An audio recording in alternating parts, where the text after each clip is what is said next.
They serve the rage like me. I once was lost, but now I'm found. Was blind, but now I see.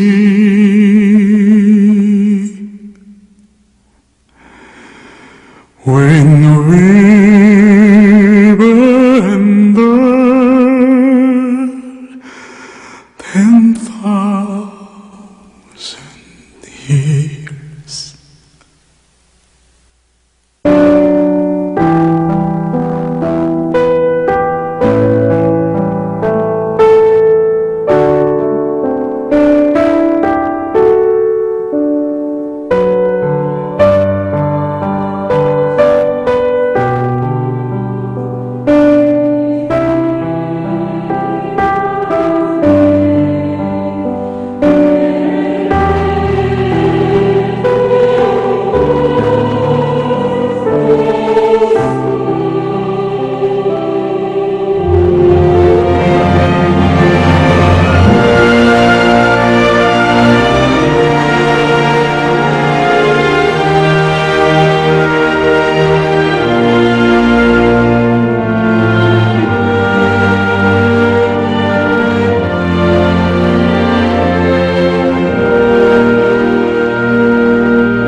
Amazing grace, how sweet the sound that saved the wretch like me.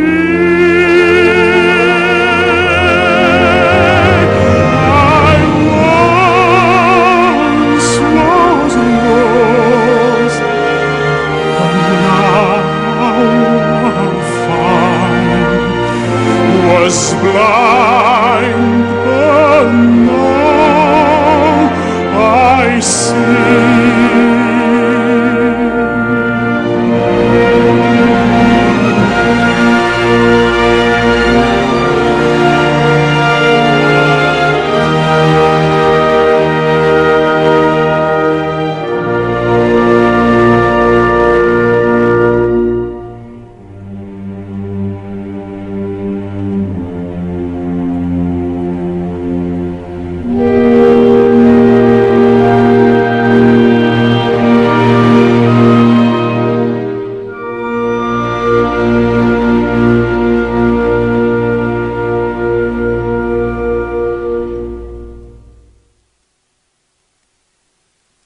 일반적으로 성공하는 사람들에게는 세 가지의 좌우명이 틀림없이 포함된다 그럽니다.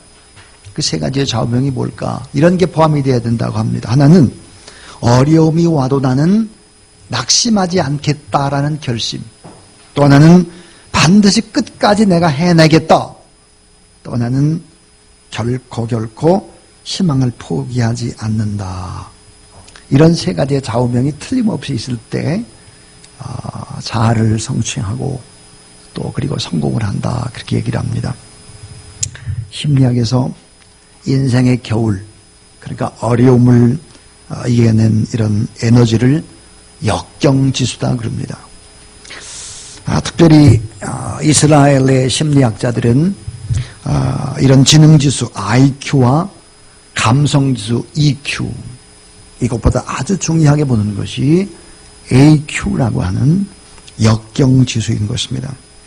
다양한 연구와 실험들을 통해서 종합을 해보면 인생의 자아실에는 지능지수의 영향이 한 20%쯤 된다고 합니다. 그리고 감성지수가 40%, 역경지수가 40%다 그렇습니다. 자, 여러분, 역경지수, 어려움을 얼마나 어떻게 견뎌냈느냐 하는 것이죠. 여러분, 참고 견딤이 없이 어떻게 주의 뜻을 이룰 수 있겠습니까? 그것은 불가능한 일입니다. 언젠가 독일의 교수로부터 들은 이야기입니다. 2차 세계대전 때 소련에 거주했던 많은 독일 군인들이 패전 후에 포로가 됩니다. 시베리아로 끌려가죠. 그리고 비밀리에 중노동을 하고 있었다고 합니다. 전쟁이 40년쯤 지나서 독일의 민간단체가 주동이 돼서 이제 독일 군들을 구출해내는 작업들, 이런 작업들을 했는데, 오랜 세월이 지나 대부분 포로들이 죽고 살아남은 사람들이 그렇게 많지 않았다. 왜? 40년이 지났으니까요. 근데 놀라운 사실 하나를 발견했습니다. 그때까지 40년 동안 살아있던 사람들은 옛날에 40년 전에 전쟁터에 나올 때 어머니나 아버지 또 사랑하는 사람으로부터 받았던 어떤 소중한 물건들을 대부분 다 간직하고 있었다 하는 것입니다. 자, 보잘것없는 물건이라도 그것을 소중하게 간직하고 있었던 사람들이 살아남았던 그 이유를 독일의 교수는 이렇게 설명을 하고 있습니다. 그것은 이미 물건이 아닙니다. 40년을 냉혹한 벌판에서 살아남아온 그들에게 그것은 달아 없어질 물건이 아니라 신앙의 대상이었고 언젠가는 사랑하는 사람을 다시 보리라는 믿음의 징표들이었습니다. 그들은 그 희망의 표징의 마음을 담고 그것에 의지하여 마음을 강하게 먹었기 때문에 혹독한 인고의 세월 40년을 버텨올 수 있었습니다. 이렇게 말했습니다. 자, 여러분, 우리 인간을 이렇게 보면 희망을 먹고 살아가는 동물이다, 그렇게 말할 수 있습니다. 사회심리학자인 에리 프롬이라는 사람은 인간을 기록해서 바로 저 호모 에스페란스 그랬습니다. 희망하는 인간이다 그랬어요. 자, 여러분, 실로 인간을 뜻하는 헬라의 단어 가운데 엔트로포스라고 하는 말이 있습니다. 위를 쳐다보다 그 말이죠. 위를. 자, 여러분, 세상에서 가장 불쌍한 사람은 돈이 없는 사람이 아니에요. 많이 배우지 못한 사람이 아닙니다. 건강을 잃은 사람도 아니에요. 사실은 희망이 없는 사람이다. 그 희망을 위에서 찾지 않는 사람 전부 다 불쌍한 사람들이죠.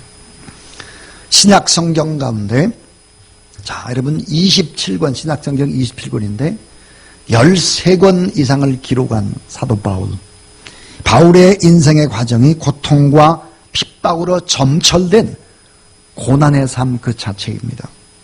근데 사도 바울이 가장 많이 사용했던 단어가 있죠. 그 단어는 바로 희망이라는 단어입니다. 사도 바울의 신학을 한마디로 말하자면 뭘까? 그러므로 우리는 주 안에서 낙심하지 않습니다 라고 하는 단어입니다. 낙심하지 않는다. 자, 사도 바울의 신학의 핵심은 바로 희망인 것입니다. 따라하세요. 인생에 겨울이 오지 않으면 부활의 봄도 맞이할 수 없다. 그렇습니다. 인생에 겨울이 오지 않는데 어떻게 부활의 봄을 맞이할 수 있겠습니까? 2014년에 365일을 돌아보면 여러분 어떻습니까? 참 행복했고 인생 최고의 한 해였다, 그렇게 말할 수 있는 분도 몇 분이 계실지도 모르겠어요. 근데 사실 하루하루의 삶이 많이 힘들었죠.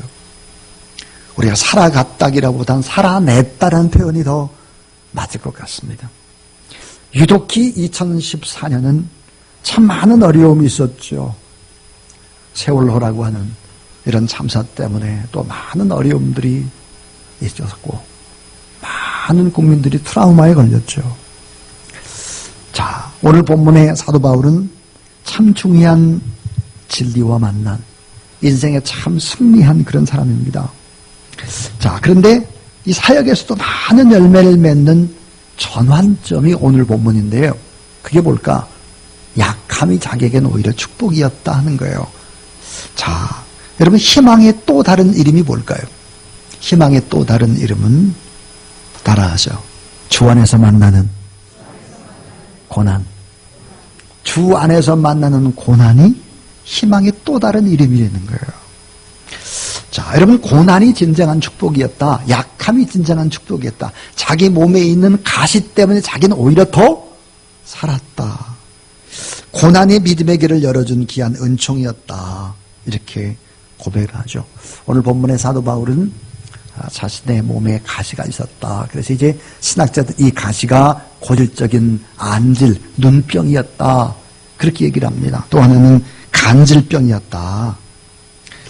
자, 그래서 성경에 보니까 이 가시, 오늘 본문에 가시가 있다 그런데 이 가시를 헬라어의 성경에 보면 커다란 말뚝입니다. 커다란 말뚝. 이 커다란 말뚝, 뾰족한 그러나 커다란 말뚝이 자기를 찔러대는 거예요. 그래서 이 가시의 축복, 약함의 축복은 뭐였을까? 바울은 오늘 본문 속에서 세 가지 얘기를 하고 있습니다. 세 가지. 여러분 혹시 여러분의 삶 가운데 2014년을 돌아보면서 참 생각하기도 싫어, 너무 어려워서 이런 분이 있다면 한번 이 본문의 말씀에 귀를 기울여 보세요. 바울은 이렇게 고백을 합니다. 자, 고린도 12장 7절에 내 육체의 가시 곧 사탄의 사제를 주셨으니 이는 나를 쳐서 너무 자만하지 않게 하려 하심이라 그랬습니다. 따라하세요. 가시는 겸손케 만드는 축복이었다. 그렇습니다. 가시는 겸손케 만드는 축복이었다라고 하는 것이 오늘 본문이에요. 갈라디아서 4장 14절 15절이나 갈라디아 6장 11절에 보니까 사도 바울은 틀림없이 눈에 문제가 있었습니다. 그래서 그는 눈이 나빠서 글을 제대로 쓸 수 없었어요. 대피를 했죠. C.S. 루이스라고 하는 옥스퍼드 대학의 그 채플에서 C.S. 루이스가 이렇게 말했습니다. 인간은 교만하기 짝이 없는데 조금만 잘난 것이 있어도 교만이 하늘을 찌르는데 고통마저 없다면 더 타락하고 더 교만하게 될 것이다. 그랬습니다. 여러분 우리에게 고통이 없다면 어떻게 되겠어요? 더 타락하고 더 죄를 짓게 될 것이다 하는 거예요. 그렇습니다. 이 가시는 겸손케 만드는 축복이었다는 고백이에요. 두 번째입니다. 따라하세요. 가시는 기도하게 만드는 축복이었다. 오늘 고린도 12장 8절 보니까 이것이 내게서 떠나가게 하기 위해 내가 3번 주께 간구하였더니 그랬습니다. 3번 기도했다. 여러분 3이라는 숫자는 그냥 일반적인 3이 아니죠. 완전수기 때문에 아마 사도 바울은 300번, 3000번 기도를 했을 것입니다. 자기 몸에 박혀있는 이 거대한 말뚝, 눈병이든지 간질병이든지 이런 병 좀 없어지게 해달라고 수없이 기도했어요. 자, 여러분 기도의 사람으로 질병 때문에 연단됐다. 사업이 잘 안 돼서 여러 가지 문제 때문에 기도를 할 수 있었다. 그건 축복입니다. 그 다음에 이제 마지막 3번째는요. 따라하세요. 가시는 은혜를 받게 하는 축복이었다. 사도 바울은 기도를 계속하면서 무엇을 경험했을까요? 오늘 본문에 놀라운 얘기를 하고 있습니다. 고린도 12장 9절에 나에게 이르기를 내 은혜가 내게 족하도다. 이는 내 능력이 약한 데서 온전해짐이라 하신지라 그랬습니다. 그리고 이렇게 말해요. 그러므로 도리어 크게 기뻐함으로 나의 여러 약한 것들에 대하여 자랑하리니 이는 그리스도의 능력이 내게 머물게 하려 함이라. 따라하세요. 약할 그때가 곧 강함이라. 그러니까 약한 것 때문에 오히려 하나님의 은혜를 받는 통로였고 고통하는 이웃들을 이해하는 통로가 됐다라는 것이죠. 다사다난했던 2014년이 다 지나갔습니다. 여러분 뜻과 계획과 빗나갔다고 할지라도 주 안에서 우리 주님이 어때요? 역경지수를 높이기 위해서 죽순이 5년 동안 깊이 땅으로 보이지 않게 뿌리를 내려서 쭉쭉 커가듯이 잘되고 형통한 길이 아니라 좀 더 겸손하고 좀 더 기도하고 좀 더 하나님의 약함 속에서 강함을 알게 하는 하나님의 손길일 수도 있다 하는 것이죠.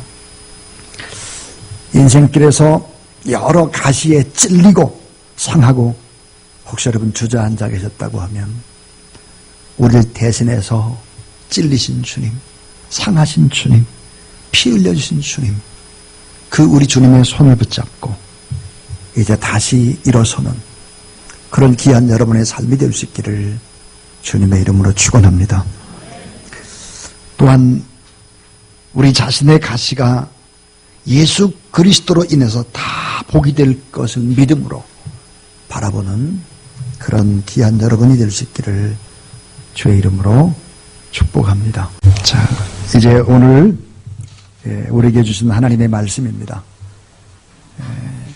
2015년 첫 시간에 첫 번째 여러분에게 주시는 하나님의 말씀은 창세기 1장 27절부터 28절입니다.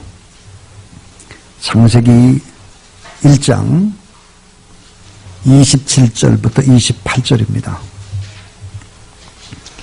하나님이 자기 형상 곧 하나님의 형상대로 인간을 창조하시되 남자와 여자를 창조하시고 하나님이 그들에게 복을 주시며 하나님이 그들에게 이르시되 생육하고 번성하여 땅에 충만하라. 땅을 정복하라. 바다의 물고기와 하늘의 새와 땅에 움직인 모든 생물을 다스리라 하시니라. 아멘. 여러분 따라하세요. 하나님의 축복 선언. 오늘 저는 하나님의 축복 선언이라는 제목으로 하나님의 말씀을 전하겠습니다. 여러분 오늘 이 본문의 말씀이 얼마나 귀할까. 하나님께 세상을 창조하신 후, 세상의 모든 만물과 사람을 창조한 후에 맨 먼저 인간에게 주신 하나님의 말씀이기 때문에 귀합니다. 자, 오늘 창세기 1장 27절과 28절에 보면 하나님의 간절한 바람, 하나님의 소원이 고스란히 함축되어 있습니다. 자, 인간을 향한 하나님의 첫 번째 계획이 무엇일까? 세상을 창조하신 후에 처음 축복 선언입니다. 자, 여러분 다 주 안에서 복을 많이 받으시고 또 복 많이 되시고 영광과 축복의 통로가 되는 귀한 여러분 되길 주의 이름으로 축원합니다. 하나님 앞에서는 정말 영광을 돌리는 사람이 되고 다른 사람에게는 축복을 베푸는 축복의 통로자로 2015년을 복되게 살아가는 여러분 되기를 바랍니다. 자, 최근 발표한 행복지수 순위 통계를 보면 OECD 34개국 가운데 우리나라가 32위로 최하위 그룹에 속합니다. 우리나라 사람 가운데 나는 참 행복합니다 이렇게 말하는 사람들이 7% 정도 된다 합니다. 참 우리나라 사람들은 참 불행하죠. 그러니까요. OECD 국가 가운데 최하위 그룹 한 7% 정도밖에 행복하지 않다 이렇게 대답을 합니다. 다 불행한 거죠. 93%가. 자, 최근 하버드 대학에 행복하게 열풍을 일으킨 탈벤 샤하르라고 하는 이 교수는 행복 추구에 4가지 유형이 있다 그랬습니다. 여러분 어디에 속하는지 잘 생각해 봐요. 자, 첫 번째는 미래를 위해서 현재를 희생하는 거예요. 자, 미래를 꿈꾸면서 지금 어때요? 먹지도 않고 막 지금 희생하는 거예요. 이게 성취주의자라고 그러죠.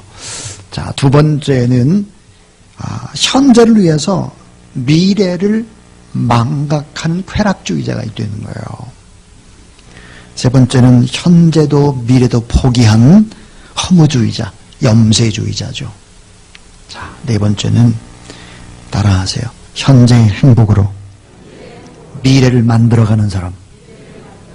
자, 현재의 행복으로 미래를 만들어가는 행복주의자다 하는 거예요.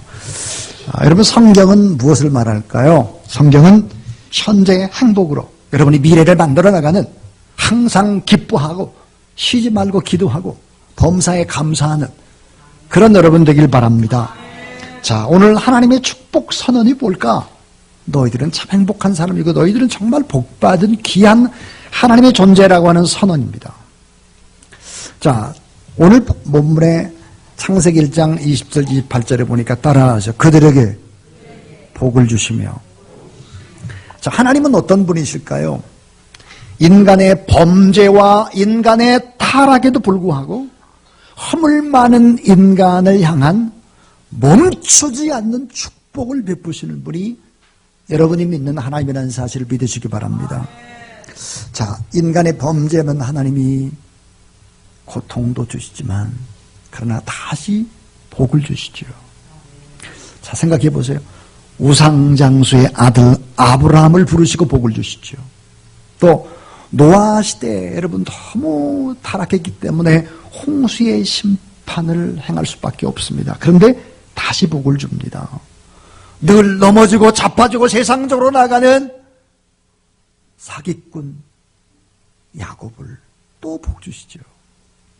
창세기 9장 1절에 보니까 하나님이 노아 그 아들들에게 복을 주시며 그들에게 이르시되 생육하고 번성하여 땅에 충만하라 그랬습니다. 하나님은 복 주기를 계속하시고 하나님은 포기치 않죠.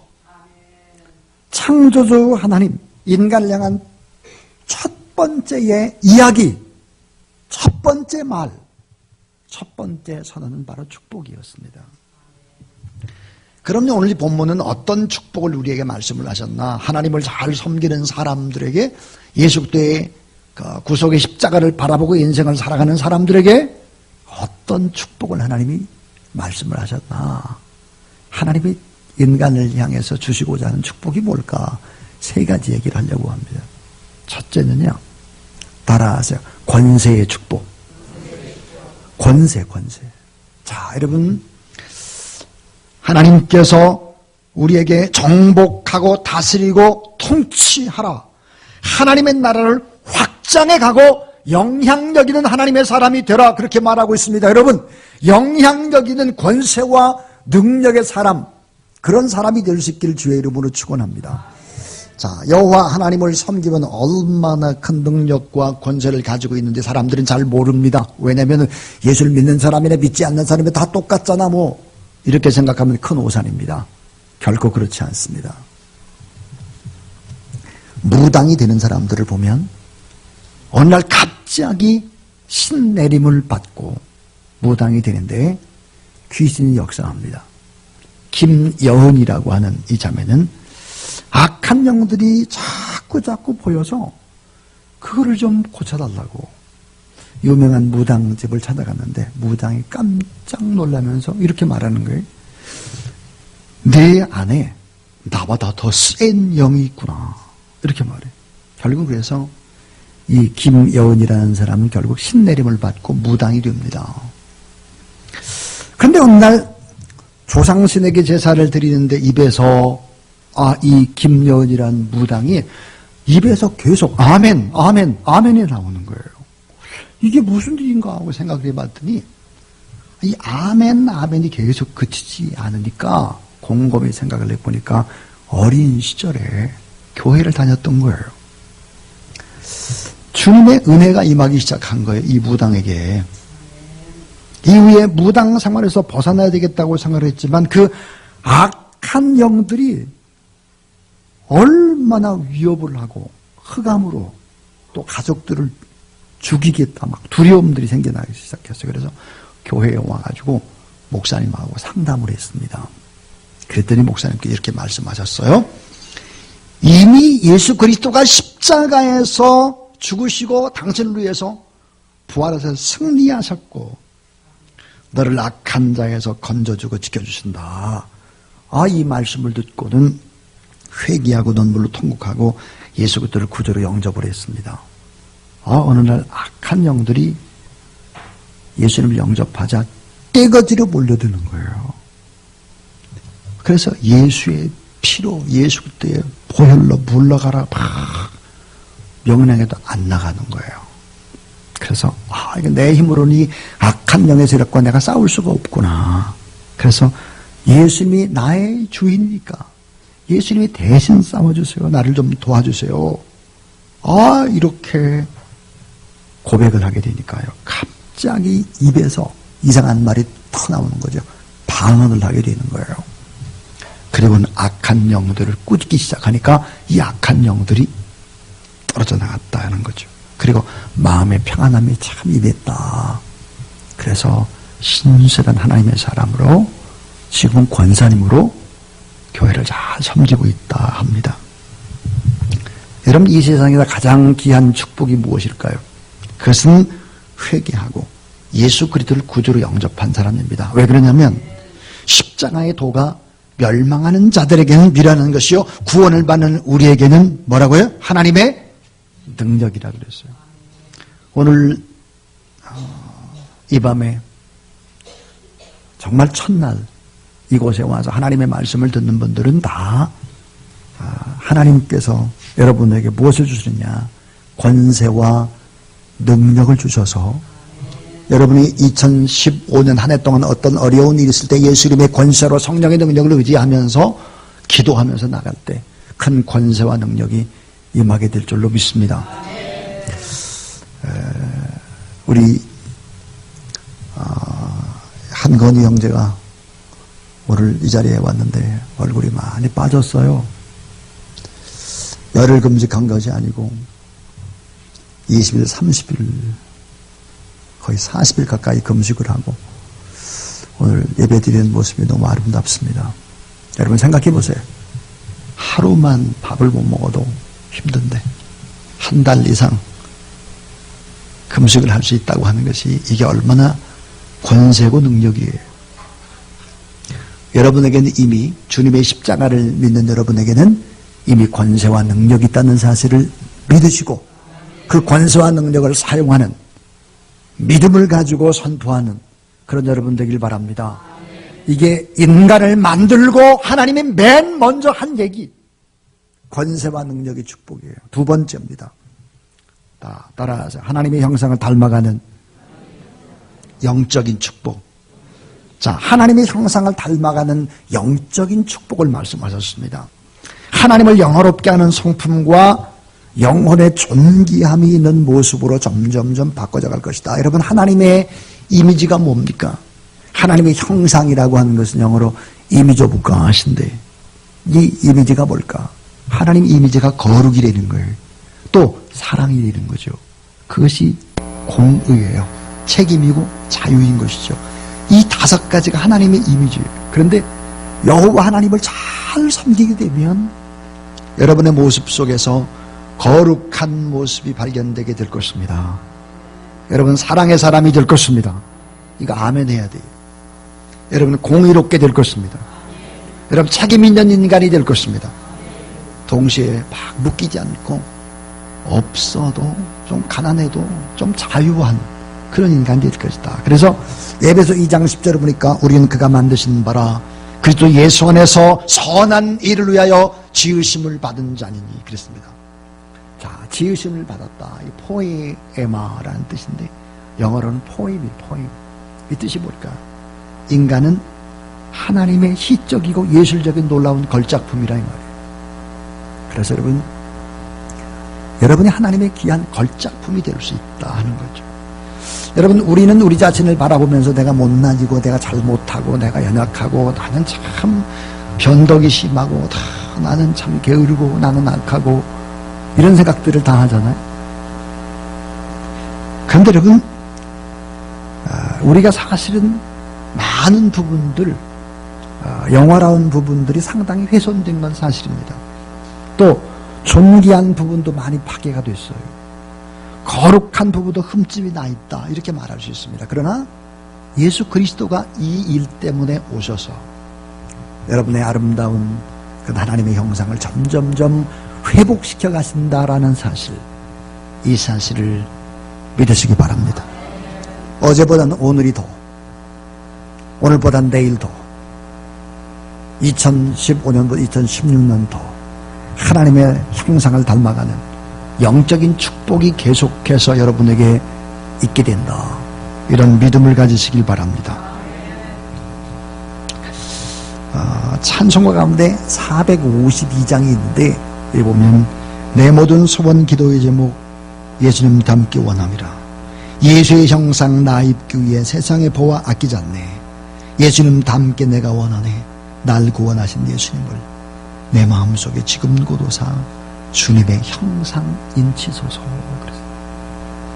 여러분의 모습 속에서 아름다운 주님의 형상을 닮아가는 거룩한 축복이 있게 되기를 바랍니다. 자, 여러분, 우리가 하나님 앞에 거룩해지기 위해서 필요한 것이 뭘까요? 하나님 앞에 예배드리고 찬송하고 기도하는 일이죠.